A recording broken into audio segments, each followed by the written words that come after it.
Une année qui se termine et je ne sais quoi en penser, ni vraiment quoi dire sur ce qui s'est passé pendant ces 12 mois. C'est enfin fini cette année complètement merdique qui a très vite dérapé et qui nous a mis dans une atmosphère vraiment dure à supporter. En début d'année, je voulais tellement réaliser mes projets, mais j'ai vite baissé les bras, mis mes projets de côté et essayé tant bien que mal de supporter cette situation que tout le monde a vécue avec plus ou moins de difficultés. Nous avons été interdits de notre liberté, nos faits et gestes ont été tellement contrôlés. C'était une année trop spéciale qu'il faut vite oublier. Pendant ces mois où le temps paraissait si long, je me suis posé des tas de questions sur ma vie professionnelle, sur mes projets, mais je suis encore plus perdu qu'avant. On aurait pu se passer de cette fichue année qui a mis beaucoup de désordre dans nos vies. Aujourd'hui, j'espère que ça va aller mieux, mais j'ai des forts doutes. Il faut qu'on tire un trait sur cette année qui a fait plus de mal que de bien. Sur cette année qui nous a empêchés de vivre à cause de toutes ces contraintes, toutes ces interdictions. J'aimerais tant qu'on redevienne libre comme avant, qu'on puisse voyager, profiter de la vie. Cette putain d'année est finie et je voudrais recommencer tout à zéro. Partir loin, main dans la main, avec ma femme et qu'on réalise nos rêves.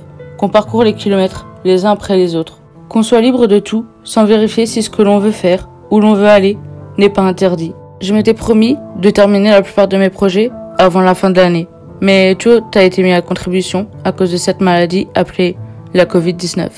Au final, 2020 est devenue une année si compliquée. 2020 a enlevé un proche que je n'ai pas eu le temps d'apprendre à connaître. 2020 a fait échouer mes projets. 2020 m'a montré beaucoup de choses sur la vie. 2020 m'a fait grandir. 2020 a été différent des années que j'ai vécues. 2020 est un véritable carnage.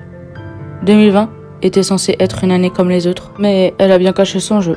2020 a fait couler tant de larmes, enlevé tant de vies, brisé tant de cœurs. 2020 est l'année à oublier. 2020, là où le monde a été bouleversé. Et malgré la pandémie, bien d'autres événements ont eu lieu et nous ont marqués à leur façon. Je voudrais que la vie reprenne son cours normal et qu'on efface la tristesse de cette année passée. Mais c'est impossible. 2020 est dans quelques jours derrière nous, alors vite l'année prochaine, en espérant qu'il y ait plus de joie et de bonheur que cette année. En attendant, continuons à garder le cap et à vivre malgré tout. Au revoir, 2020.